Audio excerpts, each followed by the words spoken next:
మీరు కనుక channel first time visit చేస్తుంటే ఇప్పుడు కింద ఉన్న red colour subscribe button click చేసి పక్కన వచ్చిన బెల్ ఐకాన్ ఆల్ అనే బెల్ ఐకాన్ క్లిక్ చేయండి ఫ్రెండ్స్. నేను నోటిఫికేషన్ ఎప్పటికప్పుడు పొందగలరు ఫ్రెండ్స్. హాయ్ హలో అందరికీ నమస్తే, welcome to my channel PR academy. మన పిఆర్ అకాడమీలో ఏపీ ఎండోమెంట్కి సంబంధించినటువంటి ప్రిపరేషన్ ప్లాన్స్, అలాగే సిలబస్ అనలిస్ట్ వాటన్నిటి గురించి how to prepare, how to achieve అనే ఒక దృక్పథం ప్రతి ఒక్క చాప్టర్ నుంచి గతంలో ఎన్ని క్వశ్చన్స్ వచ్చాయి, ఎన్ని మార్క్స్ వచ్చాయి, ఇప్పుడు ఎన్ని మార్క్స్ వస్తుంది, మనం ఎలా ప్రిపేర్ అవ్వాలి, వాటిపైన మన యూట్యూబ్ ఛానల్లో అందించడం జరుగుతుంది. అలాగే ప్లేట్ లిస్ట్లో కూడా వీడియోస్ పొందుపరచడం జరిగింది. వీలైతే ఒకసారి ఆ లింక్ కూడా డిస్క్రిప్షన్లో ఇస్తున్నాను, ఒకసారి చెక్ చేయండి. రైట్, మరి ఈ వీడియోలో దేని గురించి తెలుసుకుందామంటే మన హిందూ ఫిలాసఫీ అండ్ టెంపుల్ సిస్టంలో సిలబస్లో ఉన్నటువంటి 12 చాప్టర్లో ఒక చాప్టర్ అయినటువంటి Bhagavatam one of the very very important. Nearly 17 నుంచి 20 క్వశ్చన్స్ మనకి రాబోయే ఎగ్జామినేషన్లో వస్తాయి. అదే మెయిన్స్కి అయితే, అదే ప్రిలిమ్స్ ఒకవేళ ఉంటే మేజర్ నోటిఫికేషన్లో మ్యాక్సిమం 10 to 15 క్వశ్చన్ మధ్య వస్తుంది. మెయిన్స్కి అయితే 15 to 20 మధ్య వచ్చేది. అయితే సో మ్యాక్సిమం మార్క్స్ 20 మార్క్స్ మనం ఎక్స్పెక్ట్ చేయవచ్చు.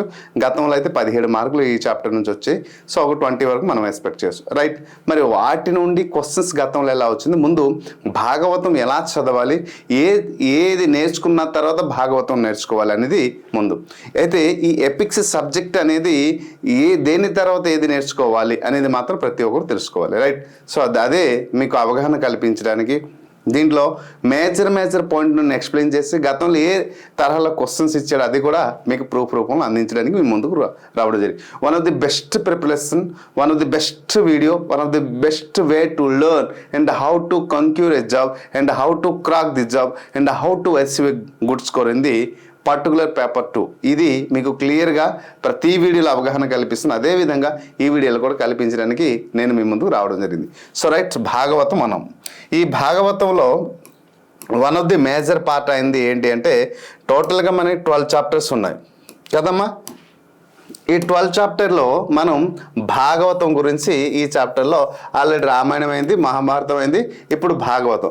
ప్రతి ఒక్క చాప్టర్ని ఎలా నేర్చుకోవాలి, గతంలో క్వశ్చన్స్ ఎలా వచ్చింది అనేది నేను వీడియోస్ అందించేయడం జరుగుతుంది. ఓకే, సో భాగవతం దీని ఒక సిలబస్ ఎలా ఉంటుందో ఒకసారి క్లియర్గా తెలుసుకుందాం. టోటల్గా భాగవతంలో ఎన్ని ఉంటాయి అంటే 12 స్కందాలు ఉంటాయి, 10 అవతారాలు ఉంటాయి.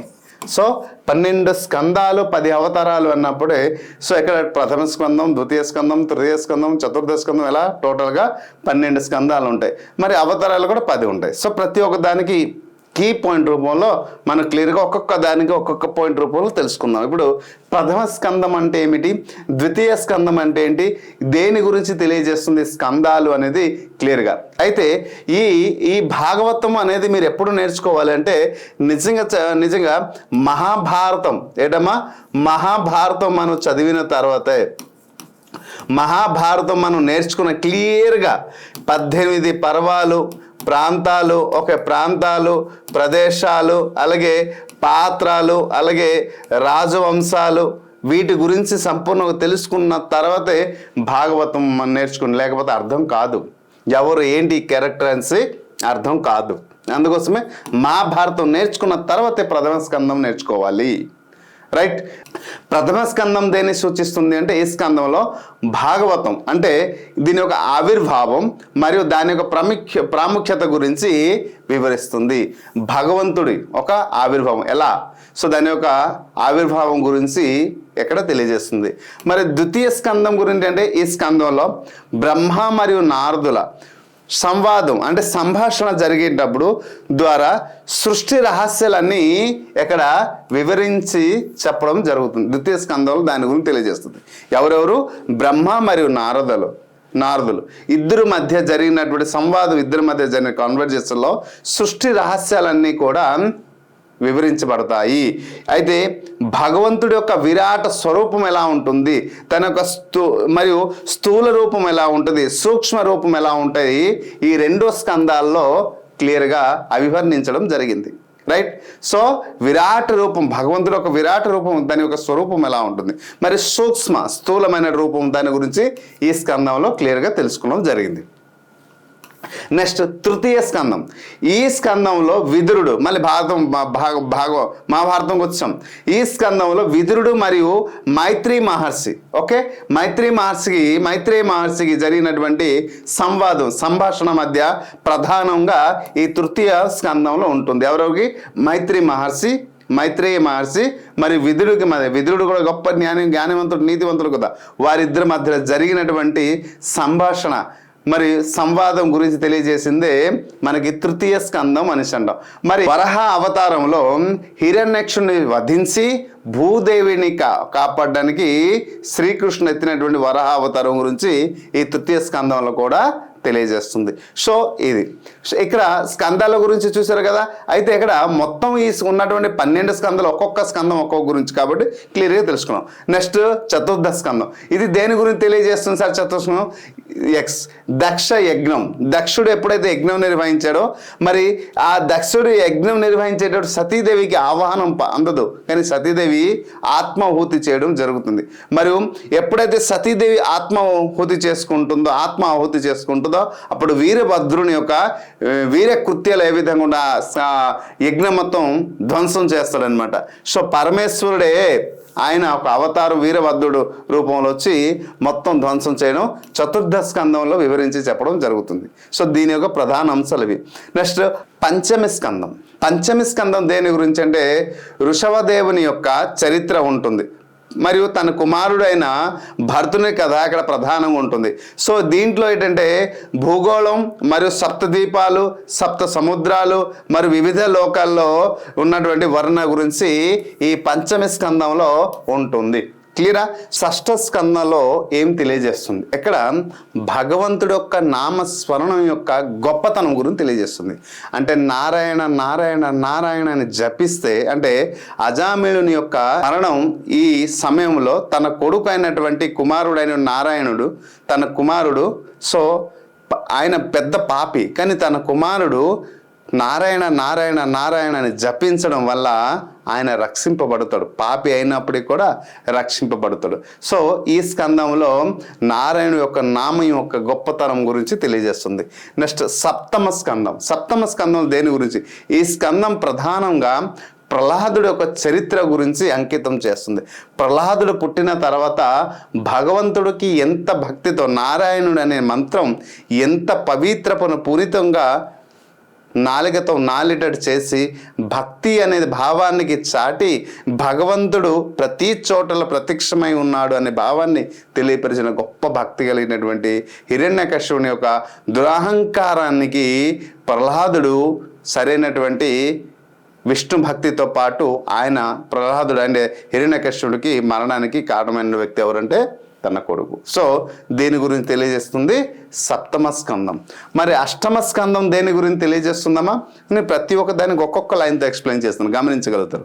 సో గజేంద్ర మోక్షం గురించి తెలియజేస్తున్నాం.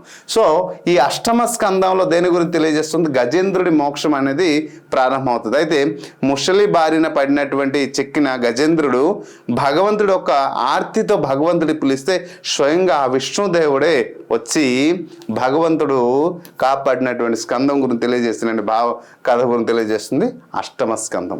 మరి నవమ స్కందం దేని గురించి తెలియజేస్తుంది? ఈ స్కందంలో సూర్యవంశం మరియు చంద్రవంశం వారి యొక్క రాజుల యొక్క చరిత్రల గురించి వివరించడం జరుగుతుంది. ఇక్కడ నవమ స్కందంలోని వారి యొక్క చరిత్ర గురించి తెలియజేస్తుంది. మరి దశమ స్కందం గురించి దేని గురించి? ఇది భాగవతంలో అత్యంత పెద్దది. నిజంగా చెప్పాలంటే చాలా పెద్దది మరియు చాలా ప్రసిద్ధమైనది. ఇది పూర్తిగా శ్రీకృష్ణుడి యొక్క లీలకు అంకితమైనది. ఏది అంటే దశమ స్కందం. సో శ్రీకృష్ణుడి యొక్క జననం, తన లీలలు అంటే మరి చెప్పాల్సిన అవసరం లేదు. జననం, క్రీడలు, పోతున్న రాక్షసుకి వధ, అదే కాళైన మర్దనం, గోవర్ధన, ఓకే. సో నెక్స్ట్ ఇంకా యశోదతో ఆయన ఉన్నటువంటి అనుబంధం ఏ విధంగా వివరిస్తుంది చిన్ననటంలో ప్రతి ఒక్క ఆయన ఒక లీలల గురించి అభివర్ణించింది దశమ స్కందం. మరి ఏకదశ స్కందం దేని గురించి తెలియజేస్తుంది? సో ఈ ఏకదశ స్కందం అనేది 11వది యదువంశం నాశనం గురించి. మహాభారతంలో శ్రీకృష్ణుడు ఒక వంశం యదువంశం ఏ విధంగా నాశనం అని ముసలం ద్వారా, అంటే శ్రీకృష్ణుడు ఒక కొడుకు తను గర్భవతి అని ఒక ముని దగ్గరికి వెళ్ళి చెప్పినప్పుడు ఆ ముని, నువ్వు ఏ అహంకారం అయితే విరవీగావో ఆ అహంకారంతోనే నీ కడుపులోనే ముష్లము జన్మిస్తానని మునివర్యులు శపించడం జరుగుతుంది. ఆ శాపం కారణంగా యదువంశం మొత్తం కూడా నాశనం అవుతుంది. నెక్స్ట్ ఏకాదశ స్కందం అంటారు. ఏకాదశ స్కందం గురించి మనం తెలుసుకున్నాం. సో ఏకాదశ స్కందం దేని గురించి? యదువంశం నాశనము. నెక్స్ట్ ద్వాదశ స్కందం. ద్వాదశ స్కందం ఇది భాగవతంలో చివరిది. సో భాగవతంలో చివరి స్కందం. ఇందులో కలియుగ అంటే కలియుగం ఒక లక్షణాలు ఏ విధంగా ఉంటాయి అనేది మనకి చెప్పింది ఏంటంటే ద్వాదశ స్కందం. సో భవిష్యత్తులో రాజుల పాలన ఎలా ఉంటుందో, ఎలా పాలిస్తారో దాని గురించి తెలియజేసినటువంటి స్కందం ఏదంటే ద్వాదశ స్కందాలు. సో స్కందాల గురించి మీకు అర్థమైంది, ఒక అవగాహన కల్పించాను. నెక్స్ట్ ఇక్కడ అవతారాల గురించి టోటల్గా 10 అవతారాలు. సో మత్స్యావతారం ఇక్కడ దేని గురించి తెలియజేస్తుంది? ఎస్, మత్స్యావతారం ప్రళయం వచ్చేటప్పుడు దాని నుండి జీవరాశులన్నిటినీ జీవరాశుల్ని మరియు వేదాలని రక్షించడానికి వచ్చినటువంటి అవతారమే ఈ మహావిష్ణువు. ఒక 10 అవతారాల్లో ఈ యొక్క అవతారాల్లో దీన్ని ప్రళయం నుండి మరియు వేదాలని రక్షించడానికి తీసుకున్నటువంటి అవతారమే మత్స్య అవతారం. మరి కూర్మ అవతారం, ఎస్ కూర్మ అవతారం. కూర్మ అవతారం ఏంటంటే క్షీరసాగరం మదనంలో మందార పర్వతానికి ఆధారాన్ని ఇవ్వడం. అంటే మందార తను కూర్మ అవతారానికి ఆ పర్వతాన్ని తన భుజం పైన మోసినటువంటి అవతారం. నెక్స్ట్ వరాహ అవతారం. ఈ వరాహ అవతారం చాలా గొప్పదండి నిజంగా చెప్పాలంటే. ఎందుకంటే హిరణ్యాక్షుని వధించి సంహరించి భూదేవిని ఉద్ధరించడానికి ఎత్తినటువంటి అవతారం. ఈ అవతారంలో స్కందాల గురించి కూడా వస్తుంది. అందుకోసమే భాగవతం చదివిన తర్వాత భారతం చదివితే మిగతావన్నీ కూడా ఈజీ, పురాణాలు కూడా ఈజీ. నెక్స్ట్ నరసింహ అవతారం అందరికీ తెలిసిందే. సో దీని యొక్క ముఖ్య ఉద్దేశం ఏంటంటే రాక్షస రాజు అయిన హిరణ్యకశ్యపుని సంహరించి తన కొడుకు ప్రహ్లాదుడు తన కడుపులో పుట్టిన తర్వాత భక్తి అంటే ఎలా ఉంటుంది అనేది చూపించిన గొప్ప భక్తుడు ప్రహ్లాదుడు. సో ప్రహ్లాదుడిని రక్షించి మరియు తన తండ్రి అయినటువంటి హిరణ్యకశ్యపుడిని వధించడం. సో నెక్స్ట్ ఈ రెండు అవతారాల్లో కూడా మహావిష్ణువు వచ్చారు. ఎక్కడ ఈ ఇద్దరు రాక్షసులు సంబంధించి అన్నదమ్ములే, విజయులు అంటాం. నెక్స్ట్ వామన అవతారం ఒక ముఖ్య ఉద్దేశం ఏంటంటే ఇక్కడ బలి చక్రవర్తి ఒక గర్వాన్ని అణిచి 3 లోకాలని దేవతల్ని తిరిగి ఇప్పించడం అనేది ఈ వామన ఒక అవతారం. సో ఇలా ఒక్కొక్క అవతారంలో ఒక్కొక్క ప్రాముఖ్యమైనటువంటి ఉద్దేశం ఉంది, ప్రధాన ఉద్దేశం ఉంది. నెక్స్ట్ పరశురామ అవతారం. చాలా ఇప్పటికి కూడా సప్తచిరంజీవుల్లో ఒకరైనటువంటి పరశురామ అవతారం ఇప్పటికి కూడా మనం మాట్లాడుతున్నాం. ఓకే, దీని యొక్క ప్రధాన ఉద్దేశం ఏంటంటే గర్విష్ఠులైన రాజులు, క్షేత్రయులు ఎవరైతే ఉన్నారో వారిని సంహరించి భూమిపైన ధర్మాన్ని నిలబెట్టడానికి ఎత్తినటువంటి అవతారమే పరశురామ అవతారము. నెక్స్ట్ శ్రీరామ అవతారం. దీని గురించి నేను ఎక్కువ మాట్లాడాల్సిన అవసరం లేదు. రావణుని సంహరించి ధర్మబద్ధమైన పరిపాలన అందించి రామరాజ్యాన్ని స్థాపించి పరిపాలన ఎలా ఉండాలి, ఎలా బ్రతకాలని నేర్పించినటువంటి గొప్ప అవతారమే శ్రీరామ అవతారం. రైట్. నెక్స్ట్ శ్రీకృష్ణ అవతారం. నెక్స్ట్ ఒక అస్త్రము కూడా పట్టకుండా అంత పెద్ద మహాభారత యుద్ధంలో ధర్మాన్ని కాపాడిన, ధర్మం వైపు ఉంటూ ధర్మాన్ని రక్షించినటువంటి అవతారం శ్రీకృష్ణ అవతారం. So right. మరి దుష్ట శిక్షణ, శిష్ట రక్షణ, ఇది భగవద్గీత ద్వారా మానవాళికి జ్ఞాన ఉపదేశం చేసినటువంటి అవతారం శ్రీకృష్ణ అవతారం. నెక్స్ట్ బలరామ అవతారం. ఇది శ్రీకృష్ణ లీలలు తోడుగా ఉండి దుష్ట సంహారానికి సహాయపడినటువంటి అవతారం బలరామ అవతారం. నెక్స్ట్ కల్కి అవతారం. ఇది కలియుగంలో పెరిగిపోయినటువంటి అధర్మానాన్ని, దుర్మార్గాన్ని, అవినీతిని, అన్యాయాన్ని, అసత్యాన్ని, సో వీటన్నికి స్వస్తి పలికి నాశనం చేసి పునర్స్థాపించడానికి ఎత్తబోతున్నటువంటి అవతారం కలికి అవతారం. ఇంకా రాలేదు. సో చివరికి ఈ అవతారం. So these are the detail analysis about the Dashavataram and Dashama Skandam. So మీకు ఇప్పుడు అర్థమైంది కదా స్కందాలు అంటే ఏంటి, అవతారాలు అంటే ఏంటి, దీంట్లో ఏ విధంగా చదవాలి ఏంటి అనేది మెయిన్ థీమ్ ఇచ్చాను. సో ఒక్కొక్క లైన్తో పాటు చెప్పిన అలా మీరు చదువుకుంటే చాలు. గతంలో ఏ స్టాండర్డ్లో క్వశ్చన్ వచ్చిందో కూడా చూద్దాం. సో అయితే సార్ ఈ స్కందాల గురించి మీ దగ్గర కంప్లీట్ కోర్స్ ఉంది. ఎస్, ఈ హిందూ ఫిలాసఫీ అండ్ టెంపుల్ సిస్టంలో మెటీరియల్లో టెస్ట్ సిరీస్లో స్కందాల గురించి మన దగ్గర మహాభారతంలో చూడండి, పర్వతాలు మహాభారతం ఎక్కడ చూడండి మహాభారతం. సో అలా మొత్తం డీటెయిల్గా భాగవతంలో ఇలా మొత్తం వీడియోస్ ఉంటాయి, చాప్టర్ సిరీస్ ఉంటాయి, టెస్ట్లు కూడా చూడండి ఇలా ఉన్నాయి. ఓకేనా? సో చాప్టర్ వైజ్ ఇప్పటికీ మేము 20,000 బిట్స్ అందించాం. ఇంకా దీనికి ప్లస్ 30,000 త్వరలో పేపర్ 2 నుంచి 50,000 బిట్స్ అందించడానికి మేము ప్రయత్నిస్తాం. The best course my dear friends.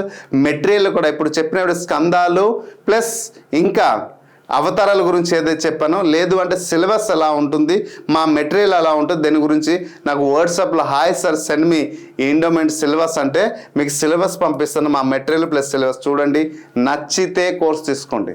ఒక్కసారి కోర్స్ తీసుకునే ముందు మిగతా దగ్గర ఉన్నటువంటి కంటెంట్ మన కంటెంట్ కంపేర్ చేసి కోర్స్ తీసుకోండి. అప్పుడు డిసిస్ రండి మీకు నచ్చితే తీసుకున్నాను. ఎందుకంటే నచ్చుతుంది కూడా. ఎంత అద్భుతమైనటువంటి కంటెంట్ ఇస్తున్నటువంటి ఏకైక అకాడమీ ఏదైనా ఉంది అంటే అది పిఆర్ అకాడమీ. మీరు కావాలని చెక్ చేసుకోవచ్చు. ఓకేనా?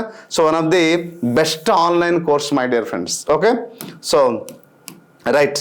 ఇప్పుడు ఈ చాప్టర్ నుంచి గతంలో క్వశ్చన్స్ ఏ స్టాండర్డ్లో అడగడం జరిగింది ఒక్కొక్క క్వశ్చన్ చూద్దాం, క్లియర్గా తెలుసుకుందాం. రైట్. ద్వాపర యుగం నందు విష్ణుమూర్తి యొక్క అవతారం.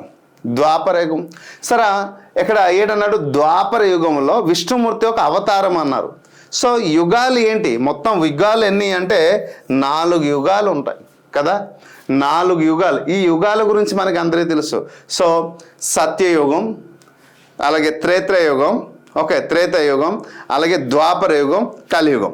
సో ఇప్పుడు మనం ఉంటుంది కలియుగం. సత్యయుగంలో ఇది మొదటి యుగం. సత్యయుగం అనేది మొదటి యుగం కదమ్మా. సత్యయుగం అనేది మొదటి యుగం. మరి ఈ సత్యయుగంలో ధర్మం అనేది 4 పాదాల్లో నడిచింది. ధర్మం అనేది 4 పాదాల్లో అడిగింది. ఈ అవతారాల్లోనే భగవంతుడు మత్స్య అవతారం, మరి కూర్మ అవతారం, వరాహ అవతారం అనేది భగవంతుడు ఈ అవతారాలు జన్మించడం జరిగింది. చూడండి ఎన్ని విషయాలు నేను అందిస్తున్నాను. సో సత్యయుగం, మరి ఇంక్లూడింగ్ నరసింహ అవతారం, 4 అవతారాలు. ఒకటి మత్స్య అవతారం, రెండోది కూర్మ అవతారం, నెక్స్ట్ వరాహ అవతారం, నెక్స్ట్ నరసింహ, ఇలా 4 అవతారాలు కూడా ఈ సత్యయుగంలోనే జరిగాయి. నెక్స్ట్ త్రేతాయుగం. మరి త్రేతాయుగంలో ఏం జరిగింది? త్రేతాయుగంలో ఇది రెండో యుగం. అంటే ఈ యుగంలో ధర్మం అనేది 3 పాదాల్లోనే నడిచింది. అంటే ఒక పాదంలోనే అధర్మం మొదలైంది. సో ఇక్కడ ఏది అంటే పరశురాము అవతారం, వామన అవతారం మరియు శ్రీరామ అవతారం అనేది త్రేతాయుగంలోనే శ్రీరాముడు జన్మించడం జరిగింది. అప్పుడు కూడా సత్యం ఉండేది. నెక్స్ట్ ద్వాపర యుగం. ఏటమ్మా ద్వాపర యుగం.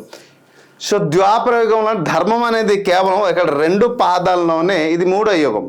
ధర్మం అనేది కేవలం ఇక్కడ 2 పాదాల్లోనే నిలిచింది.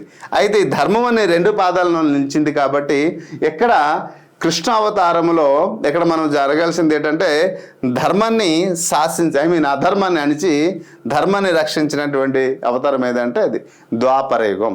సో ఇప్పుడు మనకు అర్థమైందిగా, ద్వాపరంలో విష్ణుమూర్తిగా ఏ అవతారంలో జన్మించాడంటే శ్రీకృష్ణుడు అవతారం. మరి శ్రీరాముడు అంటే త్రేతాయుగం అన్నాం. వామనుడు ఇప్పుడే మనం మాట్లాడాం కదా, వామన అవతారం ఎక్కడ తీసుకోవడం జరిగింది, వామన అవతారం అని త్రేతాయుగమే. మరి నరసింహ అవతారం అనేది సత్యయుగంలో ఒక్కొక్క దానికి ఒక్కొక్క సత్యయుగంలో అవతారంలో జన్మెత్తడం జరిగింది. దీనికి సరైన సమాధానం ఏదంటే శ్రీకృష్ణుడు. అంటే ఎక్కడ మనం క్లియర్గా ఒక బిట్ అంటే ఎగ్జాక్ట్, అయితే ద్వాపరయుగం అనేది మనకి ఎగ్జాక్ట్ ఆన్సర్ రాస్తాం, కానీ దాని గురించి కొంచెం క్లియర్గా ఎక్స్ప్లెనేషన్ ఇస్తే, ఇప్పుడు స్కందాలు మనం చదివాము ప్లస్ అవతారాలు చదివాము, దాని నుంచి బిట్ గతంలో ఎలాగ ఇచ్చాడు అనేది కూడా మనం తెలుసుకోవాలి. సో అప్పుడే మనకి దీనిపైన కంప్లీట్ నాలెడ్జ్ వస్తుంది. అందుకోసమే పర్ఫెక్ట్ అనలిస్ట్ నేను ఇస్తున్నాను. ఓకేనా? ఏది నా నోటుకు వచ్చినట్టు ఈ వర్క్ చేయడానికి నాకు ఎంత టైం పడుతుందో అది నాకు మాత్రం తెలుసు. So right. నెక్స్ట్ క్వశ్చన్స్ కూడా స్క్రీన్ షాట్ తీసుకున్నాను. అందుకోసం చూడండి క్వశ్చన్ నంబర్ కూడా అలాగే ఉంది. ఓకేనా? విష్ణు వక్షస్థలమున ఉన్న ఆభరణము ఏది, వక్షస్థలములో ఉన్నటువంటి ఆభరణం ఏంటి అని క్వశ్చన్ జరిగింది. So what is the ornament present in lord Vishnu chest, ఛాతి పైన ఉన్నటువంటి మణి ఏది, ఇక్కడ ఆభరణము అనేసి. అయితే ఇక్కడ కౌస్తంభము, మరకతం, అలాగే మాణిక్యం, పగడం ఎక్కడ. So right answer is this is the right answer, Kaustubham. So దీని యొక్క మహావిష్ణువు యొక్క వక్షస్థలం పైన ఇది ఉంటుంది. క్షీరసాగర మథనం సమయంలో అనేక మణిలు, హారాలు, అనేక రకాలమైనటువంటి వస్తువులు అయితే వచ్చింది. వాటిలో కౌస్తుభ మణి అనేది ఒకటి. సో సముద్ర మథనం పుట్టినప్పుడు ఇది దివ్యమైన మణి అని చెప్పారు. అందుకోసమే దీన్ని శ్రీ మహావిష్ణువు స్వీకరించి తన హృదయం వద్ద అలంకరించుకున్నాడు. ఎందుకంటే అలంకార ప్రియుడు కాబట్టి. సో కౌస్తుభాన్ని అలంకరించినటువంటి వ్యక్తి ఎవరంటే మహావిష్ణువు. మరి ఎక్కడ దొరికింది? క్షీరసాగర మథనం సమయంలో అనేక మణులు, రత్నాలు వచ్చాయి. సో దాంట్లో ఇది సో కౌస్తుభ మణిలో ఉన్న విశ్వంలో జీవరాశులన్నింటిని యొక్క స్పృహకి, కాన్షియస్నెస్కి ప్రతీకగా దీన్ని భావిస్తారు. అందుకోసం అంత గొప్పదైంది కాబట్టి నవరత్నాలు ఏవైతే ఉన్నాయో దాంట్లో ఇవి. ఓకేనా? సో అంత ఇది కాదు. అయితే సో అవి కూడా రత్నాలే. భాగవతంలోని ఏకవింశతి అనే పదం దేన్ని తెలుపుతుంది? అవతారాల, స్కందాల, సంహారాల, యుగాలు సో దేన్ని సూచిస్తుంది అనేసి అంటే ఏకవింశతి అనే పదం అంటే దాని అర్థం ఏంటి అని ముందు మనం తెలుసుకోవాలి. ఇక్కడ ఏక అంటే ఏడమ ఒకటి అనే అర్థం, వింశతి అంటే ఏడమ 20. అంటే ఈ ఏక వింశతి అనే పదం ఇది సంస్కృత పదం. సో ఏక అనేసి అంటాం. ఏక అంటే ఒకటి, వింశతి అంటే 20. సో ఈ రెండు కలిపి 20 + 1 = 21. అంటే 21 అనే సంఖ్యని సూచిస్తుంది. భాగవతం సందర్భంలో అంటే ఈ 21 సంఖ్యలు కూడా దేన్ని సూచిస్తుంది అంటే శ్రీమద్ భాగవతంలో భగవంతుడు ముఖ్యమైనటువంటి అవతారాల్లో 10 అవతారాలు, కానీ చిన్న చిన్న అవతారాలు కూడా ఉన్నాయి. సో అవన్నీ కలిపితే భగవంతుడు తీసుకున్నటువంటి 21 అవతారాలు ఉంటాయి. కానీ ముఖ్యంగా మనకి 10 అవతారాల గురించి మనం మాట్లాడతాం. సో 21 అవతారాల్లో ముఖ్యమైన అవతారాలు ఎన్ని అంటే 10 అవతారాలు అంటాం. సో అందుకోసమే ఈ 10 అవతారాల్లో ధర్మాన్ని రక్షించడానికి, అలాగే దుష్టుణ్ణి శిక్షించడానికి ఎత్తినటువంటి అవతారాలు. ఓకేనా? నెక్స్ట్ ఇక్కడ అవతారాలు అనేసి అనడం జరిగింది. సో కదా, రైట్ ఆన్సర్ ఏంటనో అవతారాలు. మరి స్కందాలు అంటే ఎన్ని ఉన్నాయి? మనం మాట్లాడు. స్కందాలు 12 ఉంటాయి. సంహారాలు అనేసి అడిగారు. సో ఈ పదం వినాశానికి సూచించిన పదం. సో యుగాలు ఎన్ని? 4 యుగాలు. So which is the exact answer? మనకి అర్థమైంది. So this is the right answer. Next దశావతారములో పూర్తి వివరణ ఈ క్రింది గ్రంథంలో దేనిలో కలదు? దశావతారాలు. సో దశావతారాల గురించి ఎక్కడ క్లియర్గా మెన్షన్ చేసాం. మనకి టోటల్గా అయితే ముఖ్యమైనది 21 అయినా దాంట్లో ప్రధానమైనది మనం ఏంటన్నా దశావతారం. దశావతారానికి సంబంధించినటువంటి దేని గురించి ఇక్కడ మహాభారతం, రామాయణం, మహాభాగవతం ఏది సమయం కాదు. సో అక్కడ మహావిష్ణువు ఒక అవతారం, ప్రధానమైన దశావతారాల్లో సమగ్రమైన కథ గురించి మనకు తెలియజేస్తుంది. సో మహాభారతం, శ్రీమద్ భాగవతంలోనే మొత్తం 10 అవతారాల గురించి తెలియజేస్తుంది కదా. సో రైట్, శ్రీమద్ భాగవతం. మహాభాగవతంలోనే మహాభారతం అనేది వేరు, కానీ ఇక్కడ మహాభారతంలోనే మన దశావతారాల గురించి మనం మాట్లాడతాం. 12 స్కందాలు, దశావతారాల గురించి మాట్లాడింది ఏంటంటే Mahabharatam. So this is right answer. The last question. కొన్ని క్వశ్చన్స్ తీసుకున్నాను. ఓకేనా? దాదాపు 17 క్వశ్చన్లు అన్నీ తీసుకోలేదు, కొన్ని క్వశ్చన్ మాత్రం తీసుకున్నాను. ఈ క్రింది వాటిలోని ఏ తీర్థంలో శ్రీకృష్ణుడు నసర్వమైన తన దేహాన్ని విడిచిపెట్టడం జరిగింది? ఏ తీర్థం? సో ఆన్సర్ కూడా ఎక్కడ ఉంది. సో మరి ఎక్కువ డిస్కషన్ చేయాల్సిన అవసరం లేదు. అంటే ప్రతి ఒక్క దాన్ని, అంటే ఇది ఎందుకు నేను ఎలా తీసుకున్నానంటే మీకు ఒక ప్రూఫ్ రూపంలో ఉండాలి. మనం మాట్లాడిన దాని గురించి. సో ఇక్కడ ప్రభాష తీర్థం స్కందాల గురించి మనం చెప్పేటప్పుడు వస్తుంది, అలాగే అవతారాల గురించి మాట్లాడినప్పుడు కూడా వస్తుంది. సో ప్రతి ఒక్క దానిని ప్రూఫ్ రూపంలో మీకు ఇవ్వడానికి, ఎందుకంటే మాటలు ఎలా ఉండాలి అంటే దిక్సూచికరంగా ఉండాలి, విద్యార్థికి దారి చూపించేటట్టు ఉండాలి. సో మనం ప్రిపరేషన్ చూపించే ప్లాన్లో ప్రతి ఒక్క టాపిక్ నుంచి ఎక్కువ మార్కు వచ్చేటట్టు ఉండాలి. ఇది నా ఒక మొదటి లక్షణం. సో దానికోసమే నేను పరితపిస్తున్నాను. ప్రతి ఒక్క ఆస్పిరెంట్కి చూడండి, క్లాస్ అంటే మహాభారతంలో 10 మార్కులు 15 మార్కులు వస్తుందని నేను చెప్పడం వేరు, అంతకుముందు చెప్పాను. సో దాని గురించి ఏ టాపిక్ నుంచి క్వశ్చన్స్, దాని నుంచి క్వశ్చన్స్ వచ్చాయి, ప్రతి ఒక్క దానిలో ఒక్కొక్క మాటల్లో మనం చెప్పడం జరిగింది. సో దాని గురించి మీరు సంపూర్ణంగా అవగాహన పొంది క్వశ్చన్స్ ఏ స్టాండర్డ్లో వస్తుంది కూడా చెప్పడం జరిగింది. కాబట్టి మనం చదివితే ఈజీగా మనం మార్క్స్ పొందగలుగుతాం అనేది సంపూర్ణమైన అవగాహన మీకు కల్పించడం జరుగుతుంది. My dear aspirants, so this is my plan. ప్రతి ఒక్క చాప్టర్ గురించి ఎలాగే మీకు అనలిస్ట్ చేసి అందిస్తాను, అందరికి హెల్ప్ఫుల్ అవుతుంది. వీడియోస్ అయితే కాస్త చూసి మిగతా వారికి షేర్ చేయండి. సో జర్నీ నాతో పాటు కంటిన్యూ చేయండి. ఖచ్చితంగా ఎండోమెంట్లో సక్సెస్ అయి తీరుతారు, ఎక్కడ ఎటువంటి సందేహం అయితే లేదు. So hope you understand. ఇటువంటి వీడియోస్ మీకు కావాలి అంటే మన పిఆర్ అకాడమీని సబ్స్క్రైబ్ చేసుకుంటూ అనునిత్యం ఫాలో అయితే, లేదా వాట్సాప్ గ్రూప్లో జాయిన్ అయినా మీకు నా నుండి సపోర్ట్ అయితే ఉంది.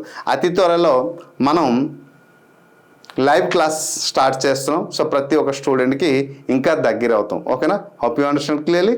Thank you. హాయ్ ఫ్రెండ్స్, మీరు ఇక్కడ నా ఛానల్ ఫస్ట్ టైం విజిట్ చేస్తుంటే ఇప్పుడే కింద ఉంటుంది red colour subscribe button click చేయండి. పక్కన వచ్చే బెల్ ఐకాన్ క్లిక్ చేస్తే నేను అందించే లేటెస్ట్ అప్డేట్ మీరు ఎప్పటికప్పుడు నోటిఫికేషన్ అయితే పొందగలరు ఫ్రెండ్స్. అలాగే నా యాప్ని కూడా డౌన్లోడ్ చేయండి ఫ్రెండ్స్. Thank you.